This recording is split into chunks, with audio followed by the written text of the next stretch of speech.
Assalamualaikum warahmatullahi wabarakatuh. Perkenalkan nama saya Nur Oktaviani. Di sini saya akan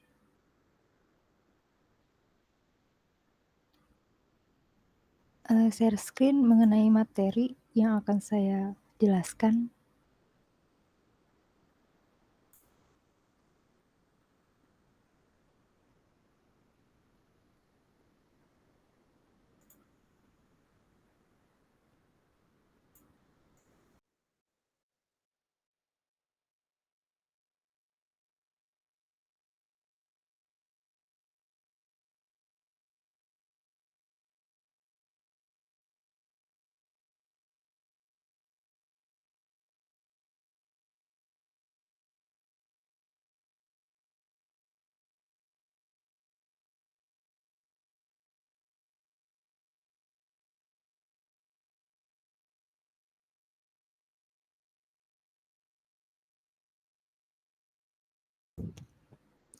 Nah, di sini saya akan menjelaskan mengenai akuntansi surat berharga.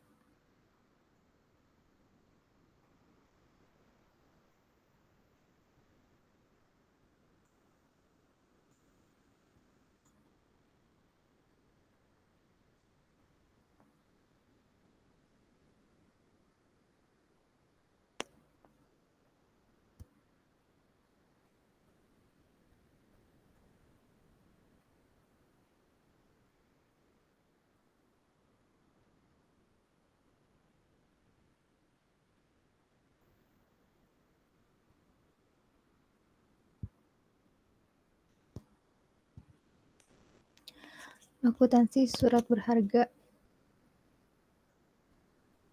Nah, apa itu surat berharga?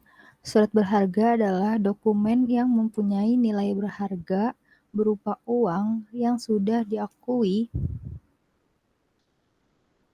dan bahkan dilindungi oleh hukum untuk keperluan transaksi pembayaran, perdagangan, penagihan, atau jenis lainnya. Nah, surat berharga ini sering dimanfaatkan untuk alat pembayaran dalam kegiatan transaksi perdagangan modern, khususnya pada kalangan pengusaha. Nah, banyak di antara para pengusaha yang memanfaatkan surat berharga ini sebagai alat bayar transaksi perdagangan karena dinilai lebih praktis, aman, dan juga memiliki prestigi sendiri. Selain mampu memudahkan berbagai kegiatan transaksi, surat berharga juga berguna sebagai surat legitimasi karena surat berharga adalah panduan untuk para pemegang surat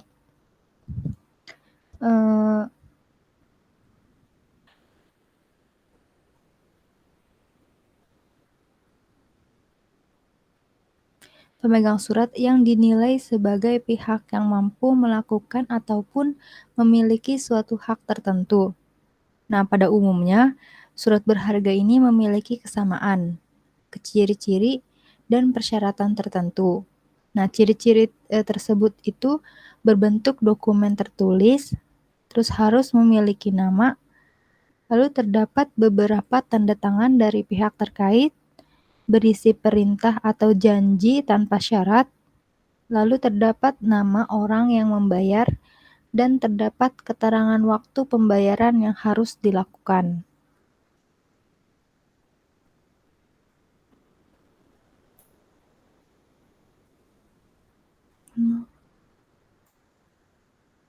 Tes. Nah, manfaat surat berharga. Fungsi dan manfaat yang terkandung di dalam surat berharga ini bisa dilihat dari dua sisi. Sisi yang pertama itu sisi yuridis dan yang kedua itu sisi fungsinya. Secara yuridis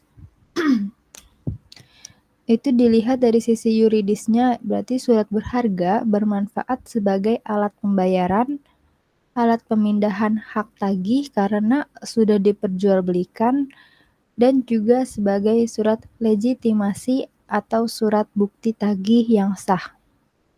Nah, secara fungsinya, sedangkan jika dilihat berdasarkan fungsinya ini, maka surat berharga memiliki fungsi sebagai surat yang memiliki sifat hukum kebendaan. Lalu surat tanda keanggotaan dari suatu persekutuan dan juga surat tagihan utang.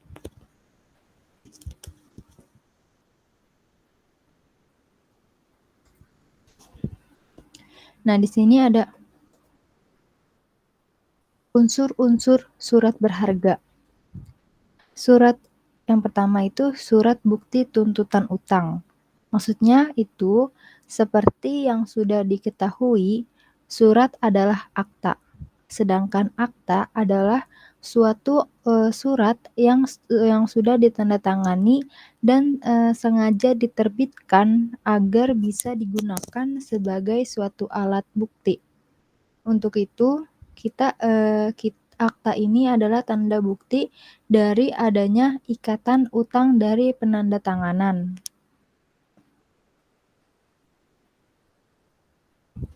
Utang adalah suatu perikatan yang sudah seharusnya dilunasi oleh penandatangan akta atau debitur, dan pemegang akta atau kreditur ini memiliki hak untuk menuntut kepada orang yang menandatangani akta tersebut.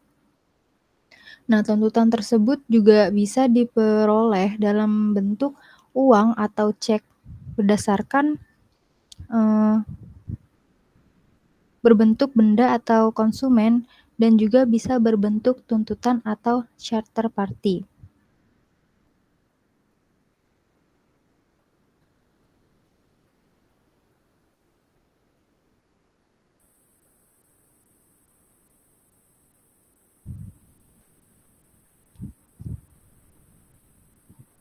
Lalu yang kedua, unsur kedua itu pembawa hak. Dalam hal ini, hak adalah suatu hak untuk bisa menuntut sesuatu kepada pihak debitur surat berharga, yang berarti hak tersebut akan terus ada pada akta surat berharga. Nah, jika suratnya menghilang, maka haknya pun akan hilang. Sebagai contoh itu, jika uang kertas hilang, maka Anda tidak bisa meminta uang kertas baru kepada Bank Indonesia. Tapi kalau kayak uangnya itu terobek-robek, terus kita minta ke bank, itu biasanya masih bisa. Lalu yang ketiga itu mudah dijual belikan. Nah, tujuan lain dari adanya penerbitan surat berharga ini adalah demi memenuhi prestasi pembayaran sejumlah uang. Nah, cara menerbitkan surat berharga.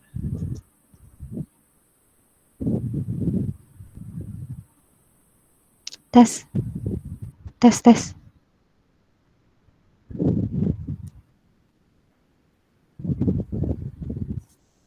Maaf. Untuk menerbitkan surat berharga, Anda memiliki dua cara.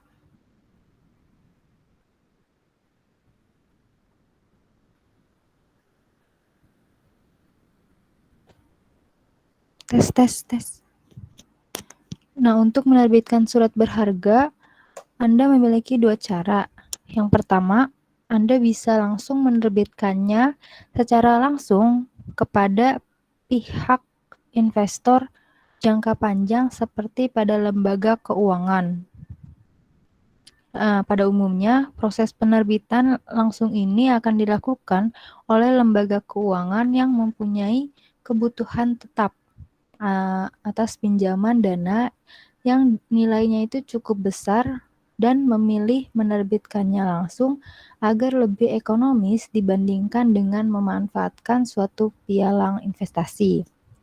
Itu di Amerika, para perusahaan yang melakukan penerbitan surat berharga komersial secara langsung itu mampu menghemat hingga 3 basis poin per tahunnya. Dan di luar Amerika, imbalan jasa pialang investasi ini akan jauh lebih murah. Yang kedua, menerbitkan secara tidak langsung dengan menjualnya kepada pialang dan pialang yang akan menjualnya ke pasar uang. Bursa perdagangan surat berharga yang komersial ini akan mengikut sertakan berbagai perusahaan pialang besar dan anak perusahaan bank, yang mana di antara banyak perusahaan itu adalah pialang pada pasar keuangan Amerika Serikat. Sini ada surat berharga sebagai surat legitimasi. Surat legitimasi diartikan sebagai bukti bagi para pemegang yang sah atau orang yang memiliki hak atas penagihan yang ada di dalamnya.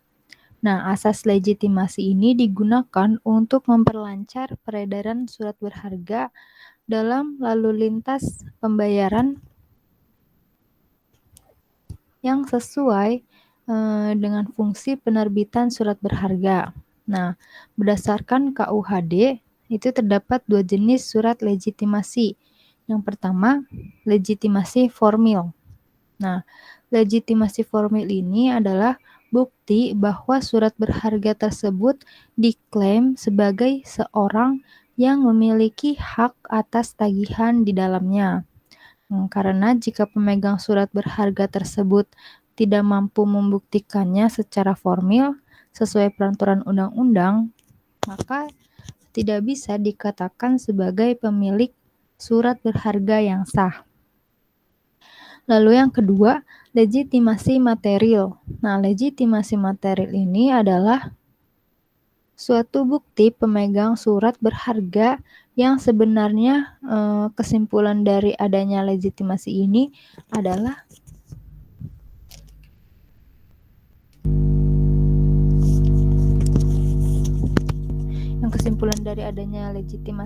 adalah pemilik surat berharga secara sah adalah mereka yang memiliki dengan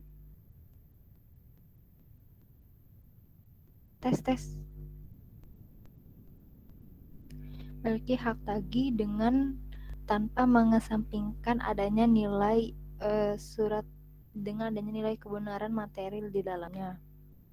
Pihak debitur tidak memiliki kewajiban dalam meneliti apakah pemegang surat berharga tersebut adalah benar-benar yang memiliki hak. Debitur itu hanya memiliki kewajiban dalam meneliti berbagai syarat yang terkandung di dalam surat berharga yang diberikan kepadanya saat diminta pembayaran. Nah, undang-undang akan lebih mengutamakan legitimasi formal untuk bisa menjamin fungsi dan syarat dan tujuan surat berharga. Nah, di sini nanti ada jenis-jenis surat berharga. Yang pertama, jadi ada 2 jenis surat berharga. Yang pertama itu jenis surat berharga berdasarkan KUHD, terus yang kedua nanti ada yang tidak berdasarkan KUHD. Ini yang pertama dulu yaitu yang berdasarkan KUHD. Nah, ketentuan surat berharga ini telah diatur di dalam buku 1 title 6 dan title 7 KUHD yang berisi tentang yang pertama ada wesel, surat sanggup, cek, kwitansi, saham, konsumen atau bill of lading, yang terakhir ada delivery order atau DO. Nah, yang pertama surat wesel.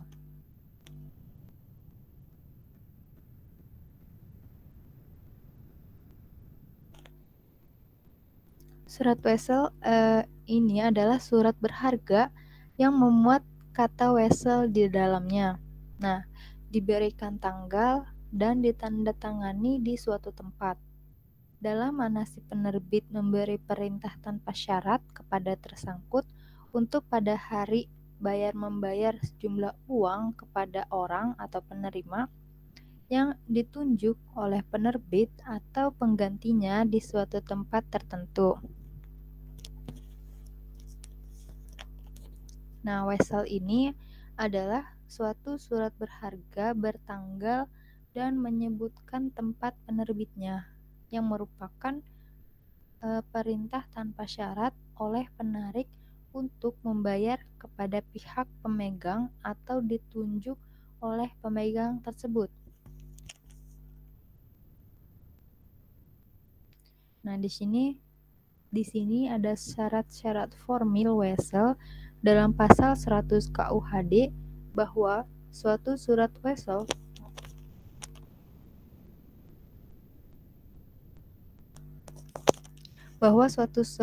ini harus memenuhi hal-hal di bawah ini. Yang pertama ada kata surat wesel yang dimuat dalam teks dan dituliskan dalam bahasa yang dipakai wesel tersebut. Yang kedua, perintah tanpa bersyarat untuk membayar sejumlah uang tertentu. Yang ketiga, nama tertarik atau si pembayar. Yang keempat, penetapan hari bayar.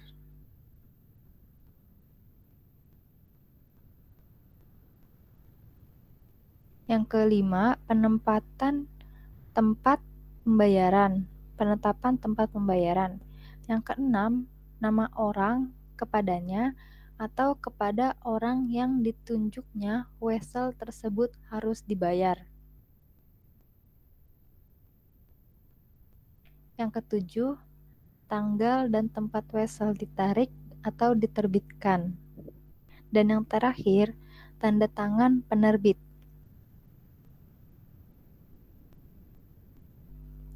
Nah, dari syarat tersebut harus selalu tercantum dalam surat wesel.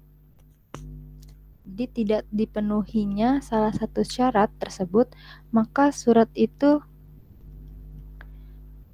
tidak berlaku sebagai surat wesel kecuali dalam hal-hal berikut.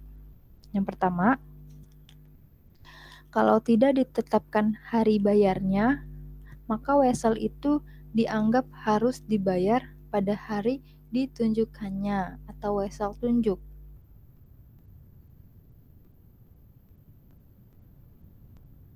Yang kedua, kalau tidak ditetapkan tempat pembayaran yang ditulis di samping nama tertarik,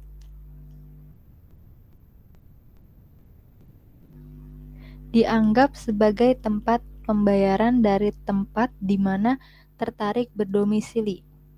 Nah, yang terakhir, kalau tidak disebutkan tempat wesel itu ditarik, maka tempat yang disebut di samping nama penarik itu dianggap tempat ditariknya wesel itu.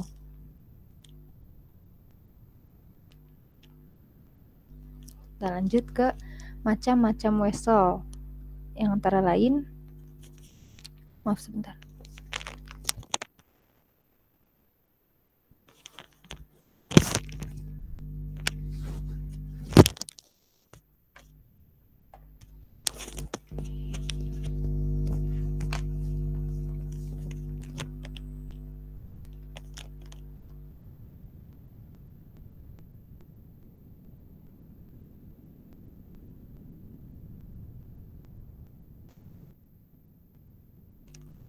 Nah, di sini ada macam-macam wesel, antara lain yang pertama, wesel biasa.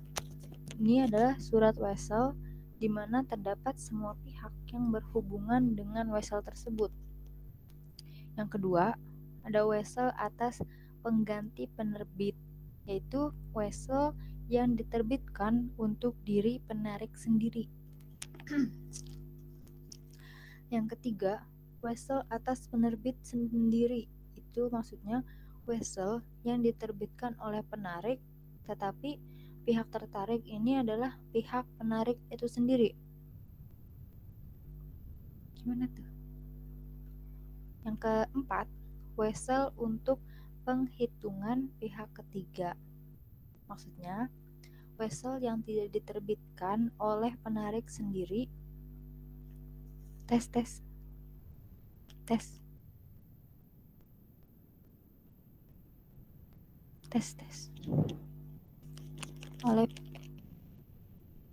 Tetapi diterbitkan oleh pihak ketiga untuk penarik sendiri. Nah, yang kelima, wesel inkasso. Ini yaitu wesel yang memberikan kuasa kepada pemegangnya untuk menagih sejumlah uang sehingga wesel ini tidak dapat dipindah tangankan. Yang terakhir, wesel berdomisili, yaitu surat wesel yang pembayarannya dilakukan oleh orang lain selain dari tertarik dan pembayarannya dilakukan di tempat pihak ketiga. Berdasarkan fungsinya, wesel dibedakan ke dalam beberapa hal. Yang pertama, wesel untuk keperluan kiriman uang atau bank draft. Dan yang kedua, wesel dagang atau wesel tagih atau bill of exchange merchant draft yang lazim digunakan dalam transaksi trade finance. Nah, wesel yang tergolong surat berharga dalam bab ini adalah wesel dagang atau lazim juga disebut wesel tagih. Nah, di sini ada berdasarkan pasal 110 KUHD dan dikaitkan dengan pengalihannya, wesel dapat dibagi menjadi beberapa.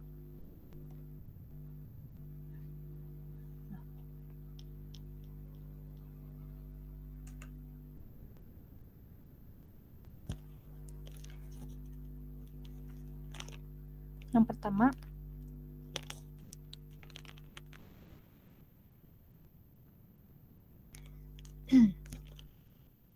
wesel atas nama di mana pengalihannya ini dilakukan dengan endorsement. Yang kedua, wesel kepada pengganti yang mana terdapat klausula atau atas penggantinya. Nah, pengalihannya ini dilakukan dengan endorsement. Yang ketiga, wesel tidak kepada pengganti. Nah, wesel atas nama dengan tambahan klausula tidak kepada pengganti ini, pengalihannya ini harus melalui cesi. Nah, beberapa batas waktu dalam wesel antara lain, yang pertama, akseptasi harua. Akseptasi harus dilakukan dalam waktu 1 tahun sejak tanggal penerbitannya. Ini sesuai dengan pasal 122 KUHD. Yang kedua, setiap utang yang timbul dari wesel hapus karena ketentuan hapusnya utang ini sebagaimana yang diatur dalam pasal 1831 KUH Perdata.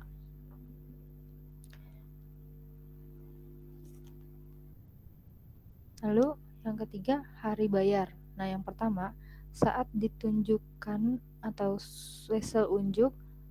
Yang kedua, setelah diunjukkan atau wesel setelah unjuk. Dan yang ketiga, pada waktu setelah hari tanggalnya.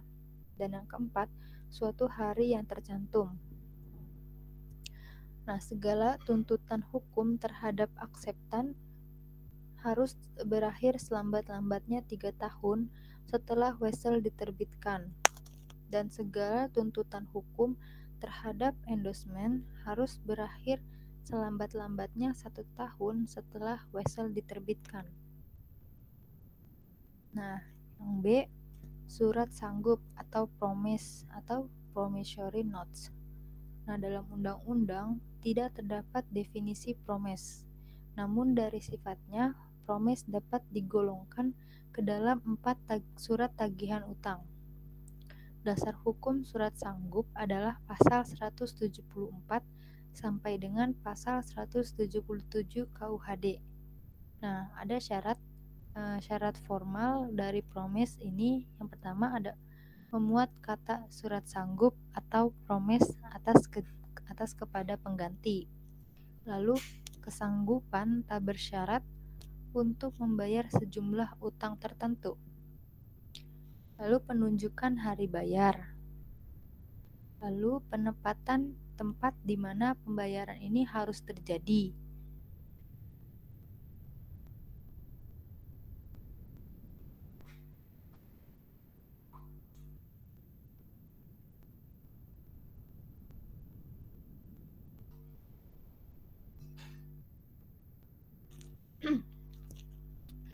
dan nama orang yang kepadanya atau kepada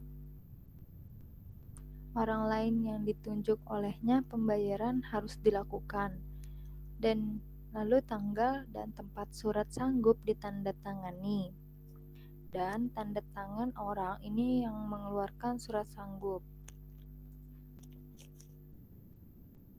Ada beberapa klausula yang harus diperhatikan promes.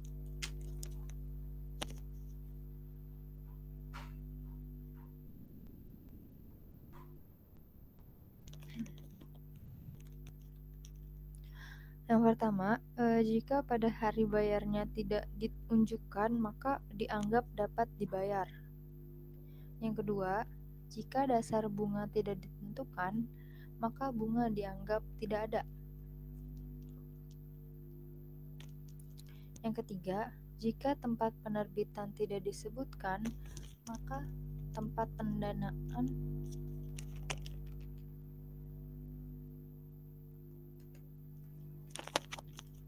tempat penandatanganan dianggap tempat penerbit. Lalu jika tempat pembayaran tidak ditunjuk, tempat penandatanganan ini dianggap tempat pembayaran. Dan yang terakhir, jika awal menyebutkan untuk siapa diberikan, maka dianggap diberikan untuk tanggungan penandatanganan surat sanggup. Nah, surat sanggup ini adalah surat berharga yang memuat kata accept atau promise dalam penerbit yang menyanggupi untuk membayar sejumlah uang kepada orang yang disebutkan dalam surat sanggup itu, atau penggantinya ini atau pembawanya pada hari bayar. Nah, ada dua macam surat sanggup,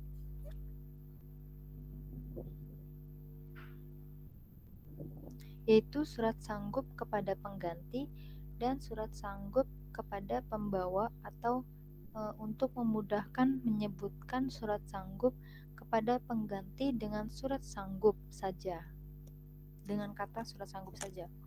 Nah, sedangkan surat sanggup kepada pembawa ini disebutnya surat promise.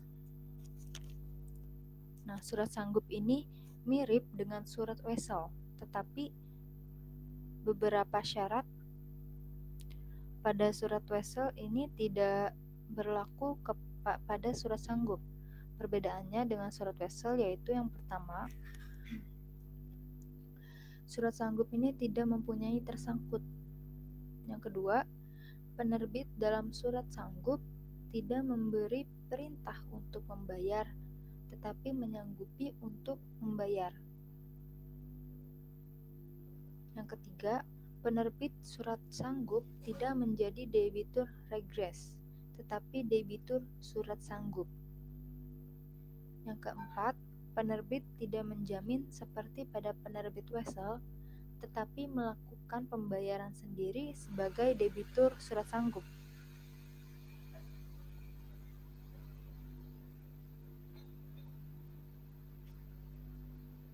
Dan yang terakhir, penerbit surat sanggup merangkap kedudukan sebagai akseptan pada wesel, yaitu mengikatkan diri untuk membayar.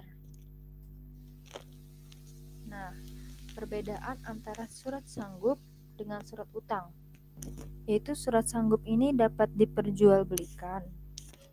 Klausul atas pengganti, pengalihannya ini dengan endorsement ini, sedangkan surat utang yaitu dapat diperalihkan dengan cesi. Klausulnya atas nama dan pengalihannya adalah cesi. Seperti yang telah dicantumkan di atas, bahwa salah satu bentuk surat sanggup adalah promise atau promissory notes. Nah, dalam undang-undang tidak terdapat definisi promise, namun dari sifatnya promise ini dapat digolongkan ke dalam surat berharga. Nah, berdasarkan Black's Law Dictionary, promise ini didefinisikan sebagai janji atau komitmen tertulis untuk membayar sejumlah uang tertentu pada saat yang ditetapkan atau saat diminta atau saat diunjukkan. Nah, kepada pihak yang tercantum namanya atau kepada penggantinya atau siapapun pembawa promes. Nah, yang ke C itu cek. Cek ini adalah surat berharga yang memuat kata cek atau cheque. Cek. Dalam mana penerbitannya memerintahkan kepada bank tertentu untuk membayar sejumlah uang kepada orang yang namanya disebutkan dalam cek. Nah, penggantinya pembawanya pada saat ditunjukkan. Dalam pasal 178 KUHD ini ditentukan syarat-syarat yang harus dipenuhi bagi suatu cek, dan kalau salah satu syarat dalam pasal tersebut tidak dipenuhi, maka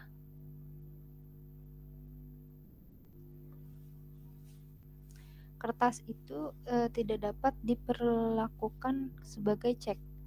Cek ini adalah surat perintah dari nasabah. Dalam hal ini, pemilik dana adalah dana pada rekening giro atau current account.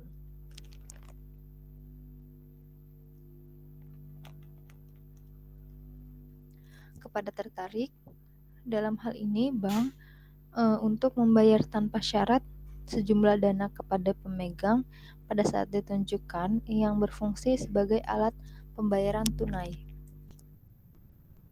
Nah, dasar hukum cek antara lain, yang pertama, pasal 178 sampai 229 KUHD.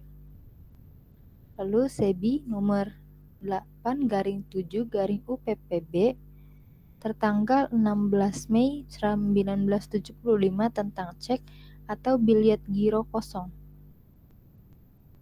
Lalu yang ketiga, SEBI nomor 9/72/UPPB tertanggal 10 Januari 1977 tentang penulisan nilai nominal cek atau biliet giro dalam angka dan huruf. Atau bisa disebut juga SEBI nomor 9/72/1975. Yang keempat, SEBI nomor 9/16 UPPB tertanggal 31 Mei 1976 tentang larangan menerbitkan cek atau biliet giro dalam valuta asing. Dan yang terakhir, SEBI nomor 5/85/UPPB/PBB tertanggal 11 September 1972 tentang pembuatan atau penerbitan cek atau biliet giro dan alat-alat lalu lintas pembayaran giral lainnya.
Tes tes.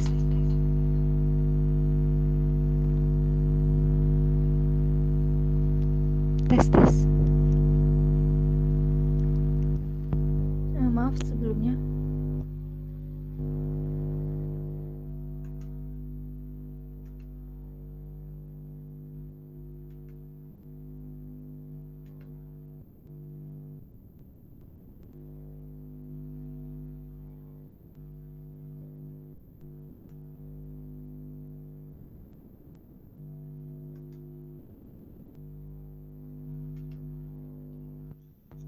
Nah, cek ini memiliki tenggang waktu pengunjukannya, yaitu untuk cek yang diterbitkan dan dibayarkan di Indonesia. Nah, harus diunjukkan dalam tenggang waktu 70 hari setelah tanggal penerbitannya.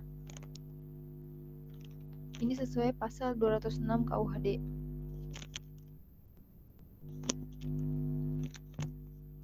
Ditambah 6 bulan tenggang waktu sebelum kadaluarsa, ini sesuai dengan pasal 229 KUHD. Nah, ada beberapa istilah yang sering dikaitkan dengan cek, yaitu yang pertama, tanggal penarikan adalah tanggal ditandatangani warka cek. Yang kedua, post date check adalah cek yang tanggal penarikannya ini setelah tanggal ditandatanganinya warkat oleh si penarik. Yang ketiga, cross check adalah cek yang digunakan sebagai media pemindah bukuan atau tidak dapat dibayarkan tunai. Yang keempat, stop payment. Ini adalah surat perintah penarik untuk membatalkan penarikan yang disebabkan oleh hilangnya cek. Yang kelima, counter check adalah media penarikan dana dalam rekening giro. Dalam hal counter check, pemilik rekening tidak membawa buku cek atau bilet giro.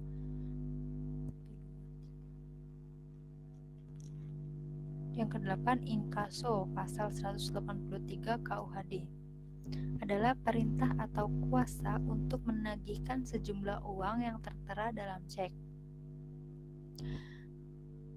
Lalu cerukan atau overdraft adalah kondisi yang mana bank ini tertarik melakukan pembayaran atas instruksi pendebitan atau penarikan yang dilakukan penarik atau nasabah, walau dana pada rekening giro tersebut tidak mencukupi.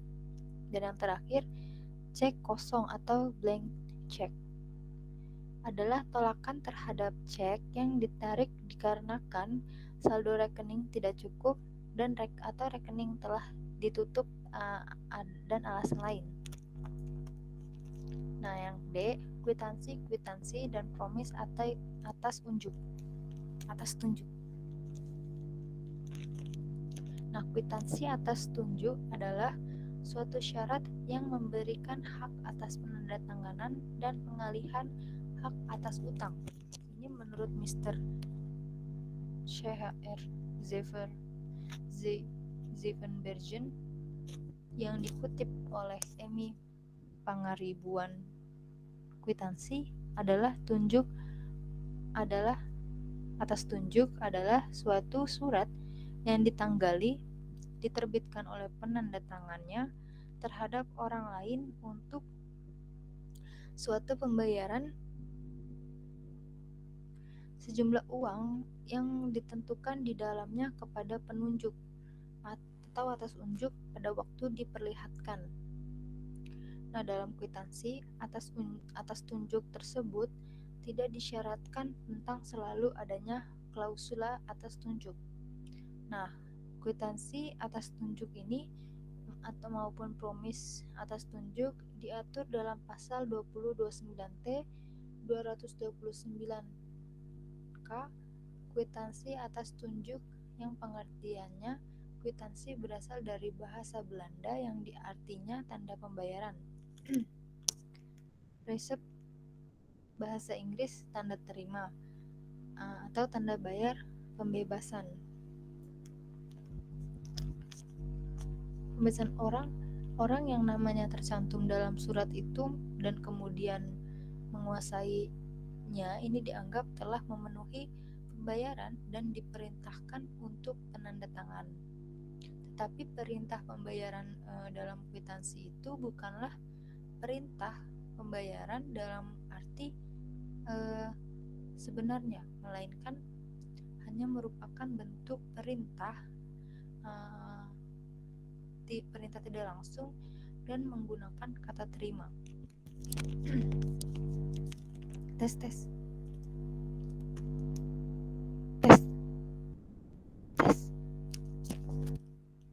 Artinya, bila pemegang kwitansi itu memperlihatkan kepada orang yang disebutkan namanya dalam surat itu dan mengakui dan juga bersedia membayar, ia telah menerima perintah pembayaran tidak langsung dari penandatangan. Nah, jika ia membayar dan surat itu dikuasainya, ia akan dibebaskan dari hutangnya. Nah, kwitansi itu sifatnya adalah sebagai surat perintah pembayaran atas tunjuk, tetapi atas tunjuk tidak diatur bersama-sama dengan surat cek. Sebab kwitansi atas tunjuk itu bukan perintah pembayaran dalam arti sebenarnya dan juga tidak mempunyai syarat-syarat formal dalam surat cek. Jika kita rumuskan pengertian kwitansi, itu surat yang diterbitkan oleh penanda tangan pada tanggal dan tempat tertentu yang berisi perintah membayar sejumlah tertentu kepada pemegang pada saat diperlihatkan.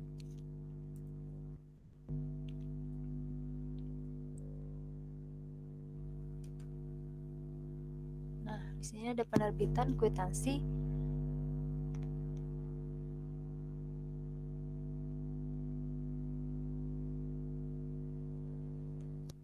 Penerbitan kwitansi berdasarkan perikatan dasar. Nah, terbitnya kwitansi atas tunjuk karena adanya suatu perikatan dasar antara penerbit dan pemegang kwitansi. Dalam perikatan dasar itu, pemegang kwitansi berposisi sebagai kreditur yang berhak atas pembayaran sejumlah uang pada pihak penerbit berposisi sebagai debitur yang berkewajiban membayar. Nah, untuk itu, debitur membayar kepada kreditur dengan menyerahkan kwitansi atas tunjuk dengan permintaan supaya kwitansi itu diperlihatkan kepada orang yang disebutkan namanya. Sebelum penerbit itu mempunyai piutang yang dapat ditagih pada orang yang disebutkan namanya dalam kwitansi itu, dengan pembayaran itu kwitansi tersebut menjadi alat bukti baginya bahwa ia telah dibebaskan dari kewajiban hutangnya kepada penerbit. Nah, tenggang waktu penawaran yaitu selama 20 hari setelah hari tanggal penerbitan. Nah, yang kelima ada saham. Saham ini diatur dalam pasal 40 KUHD dengan kata-kata bahwa modal perseroan ini dibagi atas saham-saham atau sero-sero atas nama atau blanko. Nah, pemegang saham atau sero ini tidak bertanggung jawab lebih daripada jumlah penuh saham-saham itu. Saham ini dapat didefinisikan tanda penyertaan atau kepemilikan seseorang atau badan dalam suatu perusahaan atau perseroan terbatas.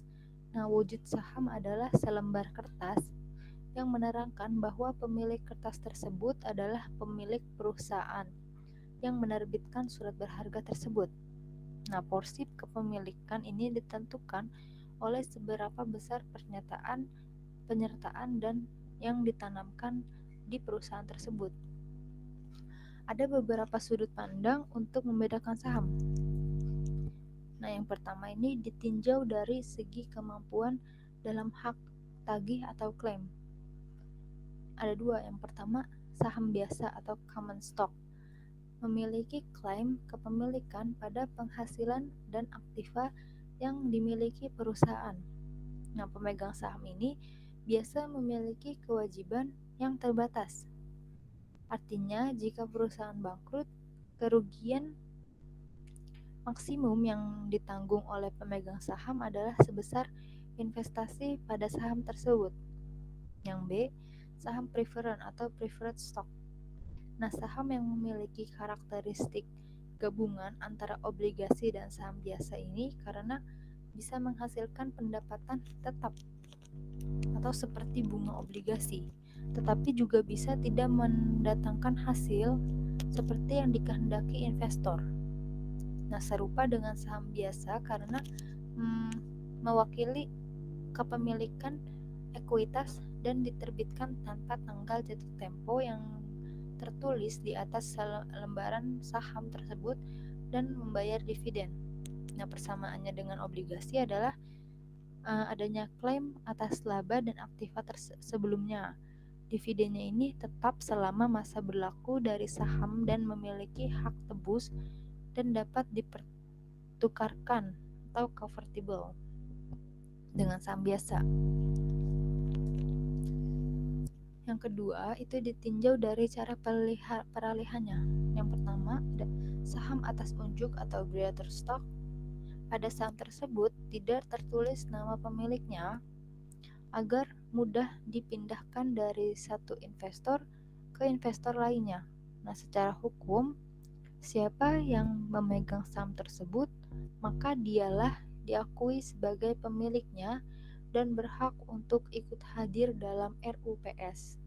Yang B, saham atas nama atau registered stock merupakan saham yang ditulis dengan jelas siapa nama pemiliknya, di mana cara peralihannya harus melalui prosedur tertentu. Nah, yang F, consignment atau bill of lading. Dalam pasal 504 KUHD disebutkan pengirim ini dapat menerima agar pengangkut mengeluarkan konsignmen tentang barang yang diterimanya untuk diangkut. Nah, dengan menarik kembali tanda terima, sekiranya telah dikeluarkan olehnya, pengirim di lain pihak wajib memberikan pada waktu yang tepat bahan-bahan yang diperlukan guna pengisian konsignmennya. Atau KUHD ini di KUHD 347, 479, 505 dan seterusnya. Lalu berdasarkan pasal 506 KUHD, konsignmen adalah suatu surat tertanggal yang dibuat oleh pengangkut atau dalam hal ini perusahaan pelayaran yang menerangkan bahwa ia telah menerima barang-barang dari pengirim untuk diangkut ke suatu tempat tertentu dan selanjutnya menyerahkan kepada orang-orang tertentu atau penerima. Nah, surat mana di dalamnya ini juga menerangkan mengenai syarat-syarat penyerahan barang-barang yang dimaksud. Kemudian bill of lading ini adalah surat tanda terima barang yang telah dimuat di dalam kapal laut yang juga merupakan tanda bukti kepemilikan barang dan juga sebagai bukti adanya kontrak atau perjanjian pengangkutan barang melalui laut.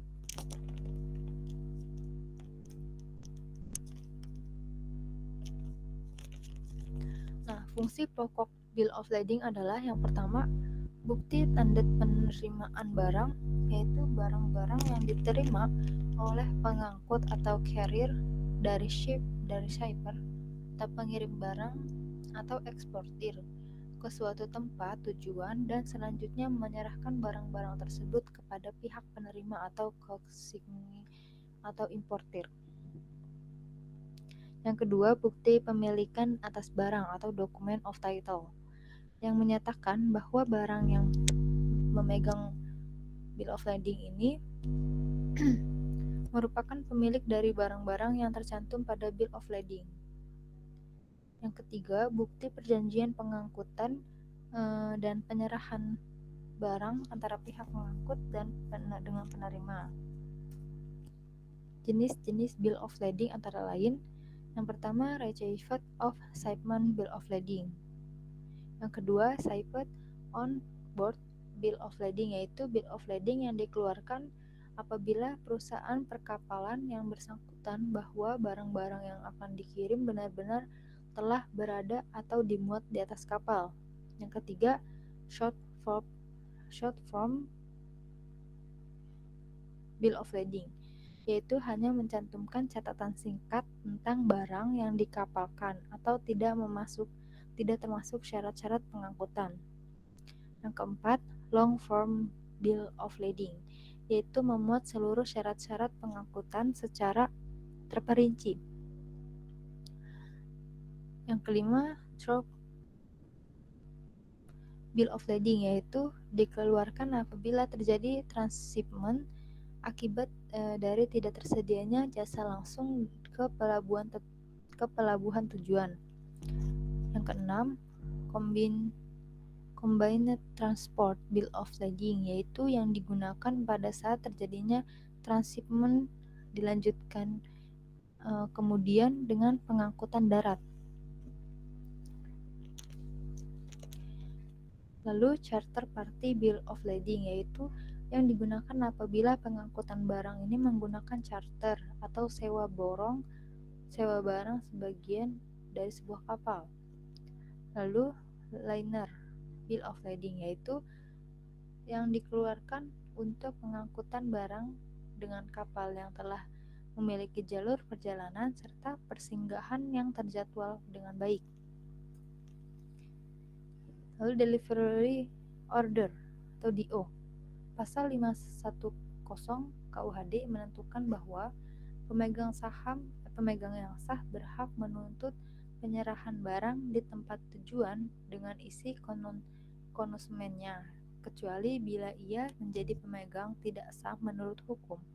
Nah, surat-surat yang oleh pemegang konsumen ini dikeluarkan kepada pihak ketiga dengan maksud agar itu diterima bagian dari barang-barang yang disebut dalam konsumennya, tidak memberikan hak tersendiri kepada para pemegangnya atas penyerahan terhadap pengangkut. Yang kedua, itu surat berharga di luar KUHD. Tadi sebelumnya yang termasuk KUHD. Nah, perkembangan surat berharga komersil ini di Indonesia diawali pada tahun 1980, di mana pemerintah mengeluarkan serangkaian paket kebijakan deregulasi pada sektor real, sektor finansial, sektor investasi, yang dimana surat berharga komersil ini adalah merupakan salah satu bentuk pengembangan pasar finansial.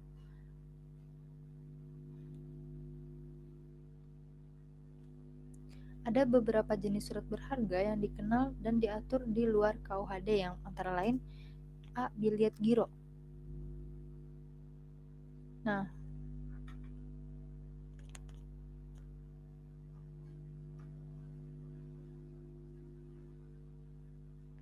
biliet giro ini adalah surat perintah tak bersyarat dari nasabah yang telah dibakukan bentuknya kepada bank penyimpan dana untuk memindahkan sejumlah dana dari rekening giro yang bersangkutan kepada pihak penerima yang disebutkan namanya kepada bank yang sama atau kepada bank lainnya. Nah, dengan demikian pembayaran dana biliet giro tidak dapat dilakukan dengan uang tunai dan tidak dapat dipindahtangankan melalui endorsement atau SK Direksi Bank Indonesia nomor 4/670/1. Nah, biliet giro adalah suatu perintah tanpa syarat dari penerbitnya untuk memindahbukukan sejumlah uang yang ada pada bank di mana penerbit ini memiliki rekening giro dan dana dalam jumlah yang cukup ke rekening milik pihak yang namanya tersebut dalam biliet giro.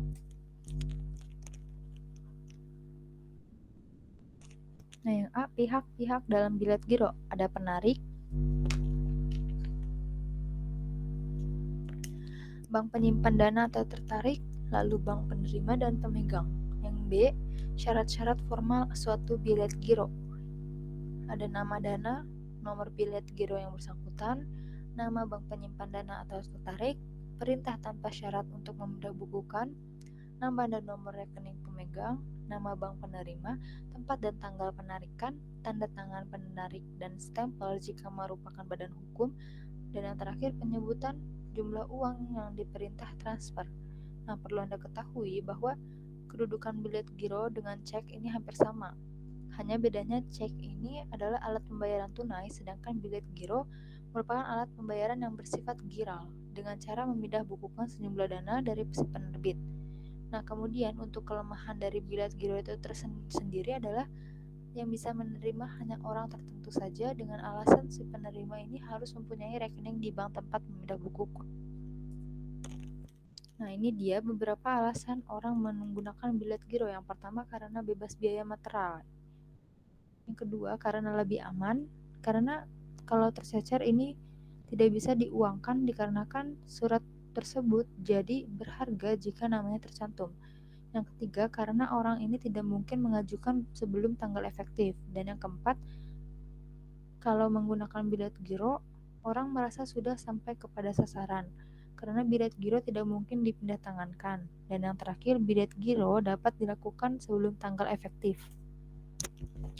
Yang B, travel check. Travel check atau cek perjalanan adalah surat berharga yang dikeluarkan oleh sebuah bank yang mengandung sebuah nilai di mana bank penerbit ini sanggup membayar sejumlah uang sebesar nilai nominalnya kepada orang yang tanda tangannya tertera pada cek perjalanan itu.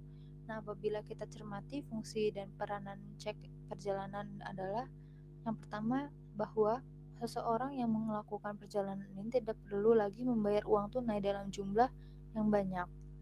Yang kedua, orang tersebut akan merasa aman dari resiko perampokan dan kehilangan uang. Ada syarat-syarat formal yang biasanya terdapat di dalam suatu cek perjalanan.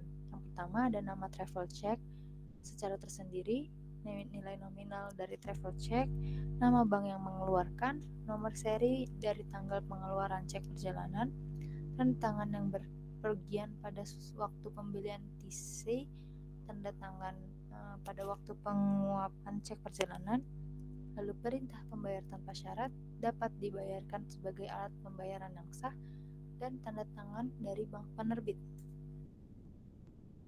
C. Credit card.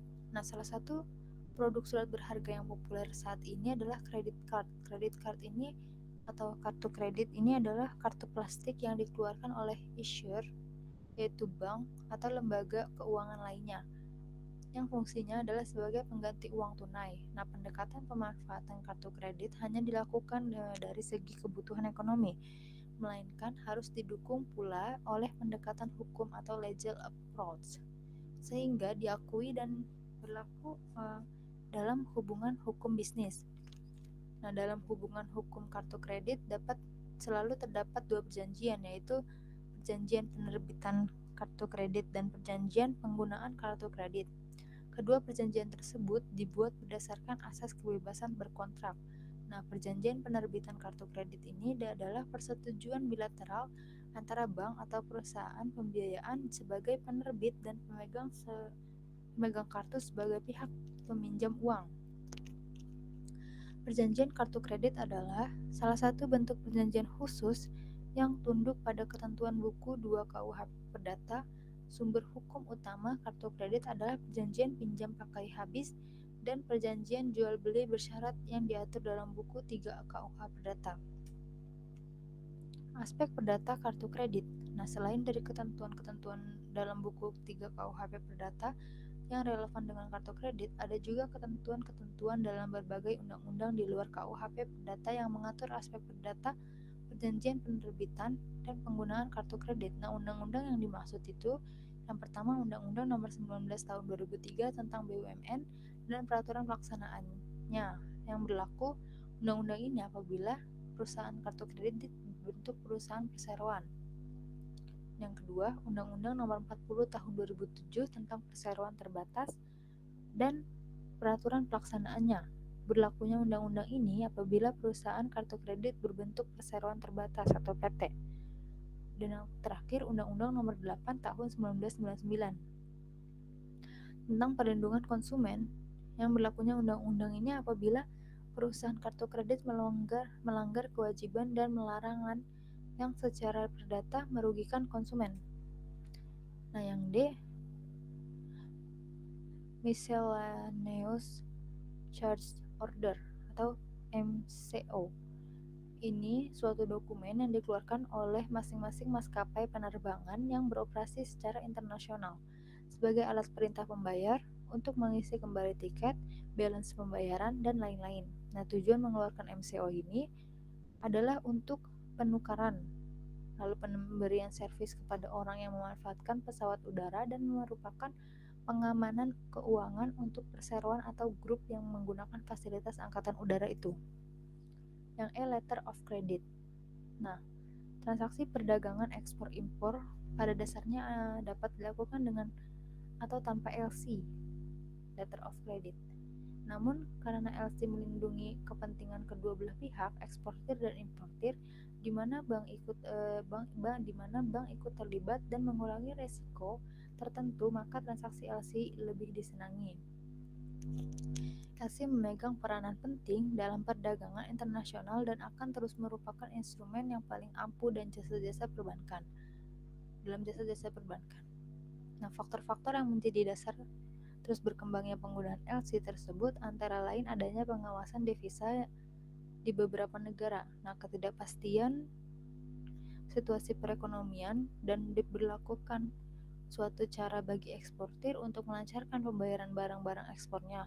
Letter of credit ini didefinisikan sebagai suatu syarat yang dikeluarkan oleh suatu bank atas permintaan importir yang ditunjukkan kepada eksportir di luar negeri yang menjadi relasi importir tersebut, yang memberikan hak kepada eksportir itu untuk menarik wesel-wesel atas importir bersangkutan. Nah, adapun fungsi dari LC itu tersendiri, yang pertama merupakan perjanjian bank dalam menyelesaikan transaksi komersial internasional. Yang kedua, memberikan pengamanan bagi pihak-pihak yang terlibat dalam transaksi yang diadakan. Yang ketiga, memastikan terjadinya pembayaran sepanjang syarat LC dipenuhi. Yang keempat, merupakan instrumen yang didasarkan hanya atas dokumen dan bukan atas barang-barang. Dan yang terakhir, membantu bank memberikan fasilitas pembiayaan kepada importir. F. Sertifikat deposito atau COD. Nah, berdasarkan Undang-Undang Perbankan, sertifikat deposito adalah deposito berjangka yang bukti simpanannya dapat diperdagangkan. Sedangkan menurut Black's Law Dictionary, yaitu pengakuan tertulis dari bank kepada penyimpan atau deposan dengan janji untuk membayar kepada penyimpan atau penggantinya. Dasar hukum sertifikat deposito ini adalah surat keputusan Direktur BI nomor 117/44/KEP/DIR tanggal 22 Oktober 1984 tentang penerbitan sertifikat deposito oleh Bank Umum dan Bank Pembangunan. Ciri-ciri dari COD adalah yang pertama, diterbitkan atas bawah dalam mata uang rupiah oleh Bank Umum dan Bank Pembangunan setelah mendapat persetujuan BI. Yang kedua, perhitungan bunga secara true discount, sehingga setoran awal ataupun pembayaran harga beli COD ini seberat net process. Yang ketiga, jangka waktu COD tidak kurang dari 15 hari. Dan terakhir, bank dapat memiliki COD yang diterbitkan bank lain dalam jumlah tidak melebihi 7,5% dari jumlah pinjaman yang diberikan. Yang G, sertifikat reksadana. Nah, sertifikat reksadana atau juga lazim disebut unit penyertaan yang dibuat atas unjuk adalah bukti yang menjelaskan jumlah dana yang berhasil dikumpulkan oleh perusahaan reksadana untuk kemudian akan dikelola dalam bentuk pembelian surat berharga seperti saham, obligasi, atau disimpan dalam bentuk deposito berjangka. Nah, dasar hukum dari sertifikat reksadana adalah Undang-Undang Nomor 8 Tahun 1995 tentang pasar modal. Nah, sumber hukumnya. Ini beberapa sumber hukumnya. Nah, selesai. Kurang lebihnya penjelasan saya mengenai akuntansi surat berharga. Kurang lebihnya mohon maaf. Wassalamualaikum warahmatullahi wabarakatuh.